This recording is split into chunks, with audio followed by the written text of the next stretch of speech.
जी क्या बात हो गई? क्यों इतनी परेशान नजर आ रही हैं आप? अब क्या बताऊं भाभी, डिम्पी की शादी बड़े अरमानों से अपने से ऊंचे खानदान में कराई थी। सोचा था बड़े लोग हैं, बिटिया की हर छोटी बड़ी ख्वाहिश का ख्याल रखेंगे। जो शौक और इच्छाएं हम पूरी ना कर सके, ससुराल में जाकर बिटिया को हर वो सुख सुविधा मिलेगी जिसके हमने कभी अरमान सजाए थे। लेकिन क्या कर सकते हैं, किस्मत के लेख कोई मिटा सकता है क्या? अरे जी आप तो डरा रही हो। क्या बात हो गई? डिम्पी के ससुराल में तो सब ठीक है ना? ये तो हम भी जानते हैं कि डिम्पी की बड़े परिवार में शादी हुई है, पैसे वाले लोग हैं। लेकिन आपकी परेशानी की वजह तो बताइए। अपनी भाभी के मुंह से ये बात सुनने के बाद जया की ननद आंचल से अपनी आंखों की कोर साफ करती है और फिर पूरी कहानी सुनाने लगती है। भाभी आप तो जानती है हमारी हैसियत नहीं थी इतने बड़े घर में बिटिया का रिश्ता लगाने की। लेकिन फिर भी लड़के वालों के मान सम्मान सामाजिक प्रतिष्ठा पर आंच ना आए, इसके लिए हमने कर्जा लिया और उसके बाद धूमधाम से डिम्पी की शादी कराई। हमें समझ में आ गया है कि ये सुख का छलावा बहुत भारी पड़ने वाला है डिम्पी के जीवन पर शादी के बाद। डिम्पी, ये किससे फोन पर ऐसे चहक चहक कर बातें कर रही हो? अभी तुम्हारी नई नई शादी है, पहले ही बता दे रहे हैं। हमें अपनी बहू का दिन भर फोन पर लगे रहना बिल्कुल भी पसंद नहीं है। बहू थोड़ी सभ्यता में रहती हुई ही अच्छी लगती है। यारी दोस्ती नाते रिश्ते सब मायके की दहलीज पर छोड़ कर आई होगी तो ही बेहतर होगा। ज्यादा मोह जीस लगाकर जो लड़कियां ससुराल आती है ना, उनका ससुराल में समय बिताना उतना ही भारी होता है। नहीं नहीं मम्मी जी, मैं तो बस अपनी छोटी बहन को अपने कमरे के बारे में बता रही थी कि मेरा कमरा कितना खूबसूरत है, बस तभी आप आ गई। हाँ भाई, तुम्हारे घर वालों ने कहाँ देखे होंगे ऐसे ठाट बाट। दिखा दो। लेकिन अब इतनी भी तारीफ मत कर देना कि उनके मन में भी यहीं आकर बसने का लालच समा जाए। और सुनो, बड़े घर में ब्याह करा गई हो इसका मतलब ये नहीं कि बिस्तर से पांव नीचे नहीं रखोगी। अब ये सपनों के महल से बाहर निकलो और थोड़ा वास्तविक दुनिया में कदम रखो। शादी के 2 दिन बाद ही सास का ऐसा बर्ताव डिम्पी को अंदर तक तोड़ गया। नई नई शादी के बाद बेटियों का सहारा तो बस उनकी माँ होती है ना। बहन जी से जब उसने ये बातें सुनी तो घबरा कर मौका देखकर मुझे फोन लगाया। माँ मुझे बहुत डर लग रहा है। क्या हुआ बेटा, सब ठीक तो है ना? पता नहीं, मैंने शादी करके कोई गलती तो नहीं कर दी माँ? अरे तू पागल है क्या? अभी नई नई शादी हुई है और तू ऐसी बहकी बातें कर रही है। बेटा नई नई शादी में सबको ऐसा ही लगता है। नए लोग, नया घर, नए तरह का रहन सहन। शुरू शुरू में हर लड़की का मन करता है कि ससुराल छोड़कर वापस अपने मायके भाग जाए। लेकिन बेटा सच्चाई तो यही है ना, अब वही तुम्हारा घर है, तुम्हारे सास ससुर ही तुम्हारे माँ बाप है। अब इस शादी को ही अपना भाग्य समझो और जैसा वो तुम्हें रखे वैसे रहो। अपनी जिंदगी के बीते हुए 25 साल भूल जाओ। समझो कि तुम्हारी जिंदगी में वो 25 साल कभी थे ही नहीं। जितना मायके को याद करोगी ना, ससुराल में एडजस्ट करना उतना ही मुश्किल हो जाएगा। ये कैसी बात कर रही हो माँ? कम से कम एक बार पूछ तो लेती कि मेरे ससुराल में मेरे साथ ऐसा क्या हुआ है जो मैं ऐसी बातें कर रही हूँ। मेरे डर का कारण जानने की कोशिश तो करती तू। मुझे तो ऐसा लग रहा है जैसे तुम बदल सी गई हो। अरे बेटा और क्या हुआ होगा, तुम्हारी सास ने अपने कुछ रीति रिवाज और तौर तरीके समझाने की कोशिश की होगी और तू उन्हें सुनकर घबरा गई होगी। ठीक कहा ना मैंने? नहीं माँ, बिल्कुल गलत कहा आपने। पता नहीं क्या सोचकर इतने बड़े खानदान में आपने मेरी शादी करवा दी। मेरी सास की बातें सुनकर मुझे नहीं लगता वो लोग कभी भी मुझे खुले दिल से अपनाने वाले हैं। पहले ही दिन इतनी कड़वी बातें सुनाई उन्होंने मुझे। आपको पता है, मेरी सास ने बातों ही बातों में मुझे समझाने की कोशिश की है कि मैं अपने सभी नाते रिश्तेदारों दोस्तों से रिश्ता खत्म कर लूं। अरे उन्हें तो मेरा फोन पर किसी से बात करना तक पसंद नहीं है। बेटा मैंने तुझे समझाया ना, अभी तेरी नई नई शादी है। नई नई शादी में नई नवेली दुल्हन 24 घंटे फोन पर बात करती रहे, ये बात किसी के भी ससुराल वालों को पसंद नहीं आएगी ना बेटा। और कोई बात नहीं, बस इसीलिए तेरी सास ने गुस्से में ये सब कह दिया होगा। बातों को समझने की कोशिश कर, समझदारी से काम लेगी ना तब सब सही हो जाएगा। लेकिन माँ, बेटा अभी तेरी सास ने तुझे समझाया ना, उन्हें ये बात बिल्कुल पसंद नहीं कि तू किसी के साथ भी ज्यादा देर तक फोन पर बातें करे। तो बस अब ज्यादा सवाल जवाब नहीं, फोन रख दे और जैसा तेरी सास ने कहा ना उस माहौल में एडजस्ट होने की कोशिश कर। माँ ने फोन रख दिया था। अब डिम्पी का दिल और भी ज्यादा घबरा रहा था। नए घर में पहुंचते ही पहले ही दिन माँ ने अजनबियों वाला बर्ताव शुरू कर दिया था और वो रिश्ते जिन्हें उसका अपना कहकर भेजा गया था, उनसे किसी भी सूरत में उसे अपनापन महसूस ही नहीं हो रहा था। सुनो बहू, जल्दी से मुंह दिखाने के लिए तैयार हो जाओ, थोड़ी देर में मोहल्ले की औरतें आती होगी। और हाँ, फिर से फोन लेकर मत बैठ जाना, जितना कहा है उतना सुनो। जी माँ जी। जल्दी जल्दी तैयार होकर डिम्पी मुंह दिखाए के लिए पहुंचती है। वहां पर डिम्पी को देखकर मोहल्ले की एक औरत उसकी तारीफ करने लगती है। कुछ भी कहो बहन जी, बहू बहुत खूबसूरत है आपकी। अरे बिल्कुल परी जैसा मासूम सा चेहरा है। खूबसूरत तो लगेगी ना आंटी जी, पूरे 50 तोला सोना चढ़ाया मम्मी ने भाभी के ऊपर। अब इतना सोना पहनकर तो गधी भी राजकुमारी दिखने लगी। इतना कहकर डिम्पी की ननद दांत दिखाकर जोर जोर से हंसने लगती है, लेकिन डिम्पी को ननद की ये बात बहुत बुरी तरह चुभ जाती है। आदित्य, आपने देखा आपकी बहन कैसे मेरा मजाक उड़ा रही थी? अरे वो मजाक उड़ा नहीं रही थी, मजाक कर रही थी। और छोटी सी बात पर गंगा जमुना बहाने की क्या जरूरत है भाई? ये आपको छोटी सी बात लगती है? मैं आज ही शादी करके घर में आई हूँ और पहले दिन मुझसे इस तरह से बात करना आपको ठीक लग रहा है क्या? डिम्पी अभी अपने पति से बात कर रही थी कि उसकी सास कमरे में आती है। अच्छा, शादी को एक दिन हुआ नहीं और पति को परिवार वालों के खिलाफ भड़काना शुरू कर दिया। तुम्हारे जैसी लड़कियों का ना मैं बहुत अच्छी तरह जानती हूँ। माँ बाप ने दहेज में फूटी कौड़ी नहीं दी, लेकिन बेटियों को घर तोड़ने की शिक्षा देकर जरूर भेजते हैं, ताकि बेटे के अमीर ससुराल में रहकर मजे कर सके। चल, हो गई तेरी मुंह दिखाए, अभी दूसरे कमरे में चल। पहले अपने पापा से बोलकर डायमंड का नेकलेस मंगवा, उसके बाद ही अपने कमरे में कदम रखना। ये क्या बोल रही हैं माँ जी आप? मेरे पापा डायमंड का नेकलेस कहाँ से लाएंगे? और आप ही ने तो कहा था आप लोगों को दहेज नहीं चाहिए। अरे वो सब कहने की बातें होती है। अभी बोला ना तुझसे, अपने बाप से फोन करके नेकलेस की बात कर ले, वरना सारी जिंदगी यहाँ लॉबी में सोना पड़ेगा, सोच ले। अदिति, कुछ बोलो ना अपनी मम्मी को। मम्मी जी क्या कह रही हैं?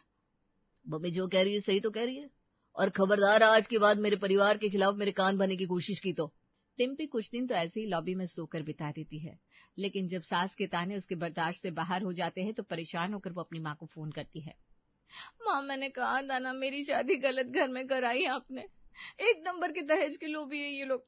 आपको पता है मेरी सास ने मेरे सामने शर्त रखी है, जब तक मैं अपने मायके से डायमंड का नेकलेस लेकर नहीं आऊंगी वो मुझे आदित्य के कमरे में नहीं जाने देंगे। अब आप बताओ मैं क्या करूं?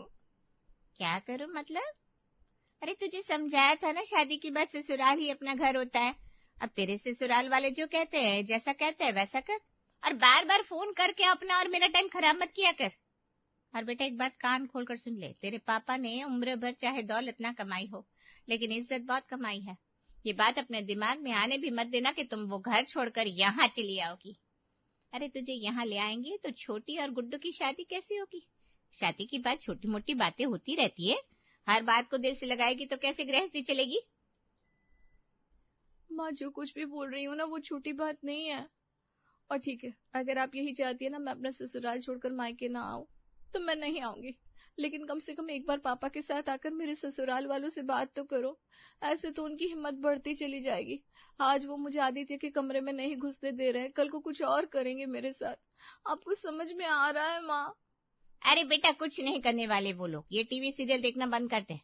तुझे पता है जब मेरी शादी हुई थी ना, कई कई दिन तेरी दादी मुझे ढंग से खाने को भी नहीं देती थी। नई शादी में तो बहुत कुछ झेलना पड़ता है बेटा। और उसके बाद भी 3 बच्चों को पैदा किया, पाला पोसा। तुम्हारी परवरिश में कोई कमी छोड़ी क्या मैंने? या तुम्हारी दादी की सेवा करने में कभी भी पीछे हटी क्या मैं? एक समय की बात होती है, कुछ टाइम बाद सब भूल जाएंगे और वही घर तुझे अपना लगने लगेगा। लेकिन माँ, अब चुपचाप फोन रख, और खबरदार जो तूने किसी को भी ये बात बताई कि तूने मुझे फोन किया था। मैं नहीं चाहती कि तिल का ताड़ बन जाए और तेरी शादीशुदा जिंदगी शुरू होने से पहले ही खराब हो जाए। अरे बेटा वो माँ है आदित्य की, हर माँ की ख्वाहिश होती है उसका बेटा बहू अपनी शादीशुदा जिंदगी की शुरुआत करे। 2-4 दिन बाद वो खुद तुझे उसके कमरे में भेज देगी। फोन रखने के बाद ये मैं कहाँ फंस गई हूँ? ऐसा लग रहा है शादी क्या हुई, दुनिया में मेरा कोई अपना ही नहीं बचा। मायके वाले मेरी बात नहीं सुनना चाहते, ससुराल वालों को मेरी पड़ी नहीं है। कभी कभी तो मन करता है सब कुछ छोड़कर कहीं दूर चली जाऊं। डिम्पी मन ही मन बहुत परेशान थी, लेकिन इस समय वो खुद को बहुत असहाय महसूस कर रही थी। 2 दिन बीते तो डिम्पी ने देखा कि उसकी माँ पापा को लेकर उसके ससुराल आई है। माँ पापा को ससुराल में आया देख डिम्पी बहुत खुश होती है। मैं ज्यादा ही सोच रही थी, मम्मी पापा कभी अपनी बेटी को नहीं भूल सकते। जरूर मुझे लेने आएंगे और मेरी सास को तगड़ी फटकार भी लगाएंगे। लेकिन डिम्पी के सारे अरमान धरे के धरे रह जाते हैं जब डिम्पी की माँ समधन के आगे हाथ जोड़कर खड़ी हो जाती है।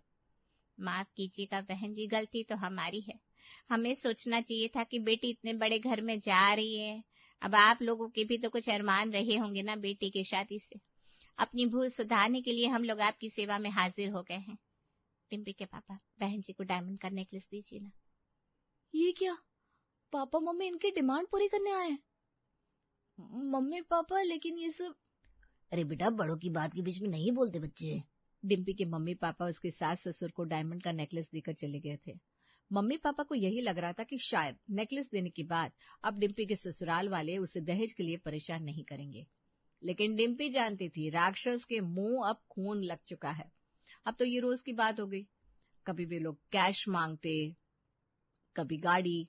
ससुराल वालों की बढ़ती मांग को पूरा कर पाना डिम्पी की मायके के बस का नहीं था। इसलिए डिम्पी ने ससुराल वालों की डिमांड अपने मायके में बताना बंद कर दिया। वो चुपचाप उनके ताने और टॉर्चर अकेले ही बर्दाश्त कर रही थी। जब आप पूरी कहानी जानती है तो अब यहाँ अकेले में आंसू बहाने से क्या मतलब है? भाभी, अभी तक वो लोग सिर्फ पैसे की मांग करते थे, लेकिन कल डिम्पी का फोन आया था, कह रही थी उसका नंदू उसके साथ बदतमीजी करता है। लेकिन सब देखकर भी आदित्य और उसकी मां गूंगे बहरे बने हुए हैं। पता नहीं क्या लिखा है मेरी बेटी के भाग्य में। क्या इतनी बड़ी बात हो गई और दामाद जी सिर्फ चुपचाप तमाशा देख रहे हैं? आप ये बताइए, आप और जीजा जी तो जा रहे हैं ना उसके यहाँ? उन्हें डिम्पी की चिंता नहीं है ना सही, लेकिन आप तो अपना फर्ज निभाओ। कैसी बात करती हो भाभी, उनके घर का मामला है, हमारा बीच में बोलना कहाँ उचित है। उनके घर की बहू और दामाद के बीच की बात है, हमारे बोलने से बात बिगड़ सकती है। अच्छा, तो उनकी बहू और दामाद के बीच का मामला है। उनकी बहू आपकी भी बेटी हुआ करती थी, ये बात तो याद है आपको? या कन्यादान करते ही सारे रिश्ते तोड़ लिए थे उससे? कैसी बात करती है आप, ये भी कोई बोलने की बात है? लेकिन जो दुनिया की रीत है उसे तो निभाना ही पड़ता है, यही समाज का नियम है। बेटी का ब्याह हुआ तो उसकी डोर ससुराल से बन जाती है। जया बहुत देर से सुनीता की बातें सुन रही थी। थोड़ी देर में सुनीता ने चाय नाश्ता करने के बाद बातों का रुख बदला। अच्छा भाभी, आपसे एक जरूरी बात करनी थी। हाँ बोलो, क्या बात है?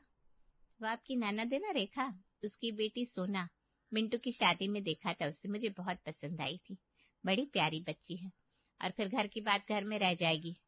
सोना तो है ही इतनी प्यारी बच्ची, और उसे मैंने अपनी ननद की बेटी नहीं अपनी बेटी समझकर ही बड़ा किया है। उसके गुणों पर तो गर्व है हमें। लेकिन मैं समझ नहीं पा रही हूँ आप किस बारे में बात कर रही हैं? भाभी, आप मेरे गुड्डू के लिए उसकी बात चलाइए ना। गुड्डू की शादी हो जाए फिर छोटी के बारे में भी तो सोचना पड़ेगा। मुझे पता है दीदी, मेरी बात आपको कड़वी लगेगी, लेकिन ये बात अब मैं कहने से पीछे नहीं हट सकती। सोना मेरी बेटी की तरह है, और बात अभी उसके रिश्ते की हो रही है, तो मुझे भी सोच समझ कर ही निर्णय लेना होगा ना। ऐसी बात क्यों कर रही है दीदी? मेरे गुड्डू में कोई कमी है क्या? क्या आपको ऐसा लगता है कि गुड्डू सोना के लायक नहीं है? आपसे ऐसी उम्मीद नहीं थी मुझे। हमें तो लगा था आप खुशी खुशी ये रिश्ता करवाएंगी। बहुत बड़ी गलतफहमी में थी भाभी आप, और कमी आपके बेटे में नहीं है, आपके परिवार की सोच में है। जिस बेटी को आपने पैदा किया, पाला, पोसा, अगर आप उसका दुख दर्द तकलीफ नहीं समझ पा रही हैं, तो बहू बनकर आई हुई कल की लड़की को क्या मान सम्मान देंगी आप? कैसे मान लो कि उसके दुख दर्द को अपना दुख दर्द समझ लेंगी? आपकी बच्ची आपकी आंखों के सामने नर्क से भी बदतर हालातों में अपने ससुराल में जी रही है, और आप लोग सिर्फ बैठकर यहाँ पर तमाशा देख रहे हैं। दीदी, ये कैसी बात कर रही हैं आप? इतना ही समझ पाई है हमें। अरे, हम सिर्फ बिटिया के ससुराल में इसलिए दखल नहीं देते ताकि कल को कोई समाज में हम पर उंगली ना उठा सके। अब तो जानती है वैसे ही माहौल कितना खराब है। आजकल बेटियों के घर टूटने का कारण हर कोई माँ ही बताता है। लोगों को यही लगता है ना, बेटियां अपनी माँ से सीख कर ही अपना घर तोड़ती है। अब कौन सी माँ होगी जो बेटी का घर तोड़ने को ब्याह करवाएगी? लेकिन कहने वाले का मुंह तो पकड़ा नहीं जाता ना। बस इसीलिए मैंने उसके ससुराल की किसी भी बात के बीच में बोलना उचित नहीं समझा। दीदी, आपकी बेटी कोई वस्तु नहीं थी जिसे आपने दान कर दिया, और अब चाहकर भी आप उसकी तरफ मुड़कर नहीं देख सकती हैं। शादी के बाद बेटी अपना सुखी जीवन बिता सके, इसी उम्मीद के साथ तो माता पिता बेटी की शादी करते हैं। कोई सौदा नहीं किया है आपने अपनी बेटी का कि अब वो सुख में जिए या दुख में आप पलट कर उसकी ओर नहीं देखेंगे। आप बस मुझे ये बात बताइए, अगर माता पिता होकर आप उसकी सूद नहीं ले रहे हैं, तो वो ससुराल वाले जो उसे जन्म के 25 साल बाद मिले हैं, वो क्यों उसे मान सम्मान देंगे? और 100 बातों की एक बात आपको बता दूं जीजी, जब पहली बार बिटिया के ससुराल वालों ने कोई गलत डिमांड करी थी, डिम्पी के साथ गलत व्यवहार किया था, अगर आपने पलट कर उसी समय 2 सवाल पूछ लिए होते ना, तो आज बात यहां तक पहुंचती नहीं। लेकिन आप लोगों की झूठी शान और रुतबे के ढोंग ने डिम्पी को नर्क में धकेल दिया। आपने उनकी नाजायज डिमांड पूरी कर दी, जिसके कारण वो लोग एक के बाद एक डिमांड करते गए और डिम्पी की हालत बद से बदतर हो गई। ऐसा नहीं है, मैंने तो उनकी डिमांड यही सोचकर पूरी की थी कि हमारी बेटी के सुख की चाबी अगर हीरे के हार से मिल सकती है तो हम वो भी कर देंगे। लेकिन हम नहीं जानते थे ना कि ये सब बढ़ता चला जाएगा। आपने भी दुनिया देखी है जीजी, आप सब जानती थी। बस झूठी शान दिखाने के लिए बेटी की बलि चढ़ा दी आपने। आपका दिल बहुत मजबूत है, लेकिन माफ करना, मेरा दिल बहुत कमजोर है। मैं अपनी बेटी की बलि नहीं चढ़ा पाऊंगी। और हाँ, अगर बेटी के साथ कभी भी गलत होगा तो मैं तो बेटी के ससुराल में हस्तक्षेप करूंगी। मेरे होते हुए कोई मेरी बेटी को गलत नजर से देखेगा तो आंखें निकाल लूंगी उसकी। लावारिस नहीं है वो कि शादी के नाम का झूठा प्रपंच करके उसके साथ कोई कुछ भी कर लेगा और हम खड़े होकर तमाशा देखते रहेंगे। मेरी बेटी के अधिकारों के आड़े अगर कोई भी आएगा तो मैं बुरी माँ, मामी या बुआ बनने से परहेज नहीं करूंगी। फिर चाहे जिसे जो कहना हो कह सकता है। जया की बातें सुनकर सुनीता शर्मिंदा होकर सर झुकाकर खड़ी हुई थी। माफ करना, ये रिश्ता नहीं हो पाएगा। जया की बातें सुनीता को अच्छी तरह समझ में आ गई थी और उसने भी ठान लिया था कि अब वो सिर्फ अपनी बेटी के बारे में सोचेगी, फिर चाहे कोई कहता रहे कि बेटी की माँ बुरी ही होती है।